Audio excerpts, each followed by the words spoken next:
ઓખા સુધી લંબાવવામાં આવેલ વંદે ભારત ટ્રેનને આજે દ્વારકાથી પીએમ મોદીએ વર્ચ્યુઅલી લીલી ઝંડી આપી સુવિધાઓમાં વધારો કર્યો છે।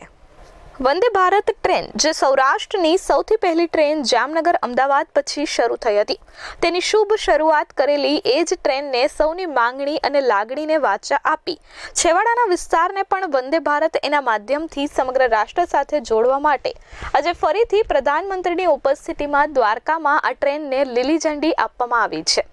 આજે વંદે ભારત જે ઝડપથી અમદાવાદ સુધી પહોંચાડશે, સ્વાભાવિક રીતે આ છેવાડાના નાગરિકો માટે ખૂબ મોટી સુવિધા છે। પીએમ નરેન્દ્ર મોદીના વર્ચ્યુઅલ માધ્યમથી આ વંદે ભારત ટ્રેનને લીલી ઝંડી આપવામાં આવી હતી। કાર્યક્રમ દ્વારા રેલવેની વિવિધ વિકાસલક્ષી યોજનાઓનો શિલાન્યાસ, ખાતમુહૂર્ત તથા નવી ટ્રેનોને લીલી ઝંડી ઉપરાંત રેલ લાઇનનું વિદ્યુતીકરણ કરવા જેવી યોજનાઓ અમલમાં મૂકવામાં આવી હતી। આ માટે દ્વારકા શહેરમાં પ્લેટફોર્મ નંબર 2 પર વંદે ભારત ટ્રેનને સાંસદ પૂનમ માડમ તથા ધારાસભ્ય પબુભા માણેકની ઉપસ્થિતિમાં લીલી ઝંડી આપવામાં આવી હતી।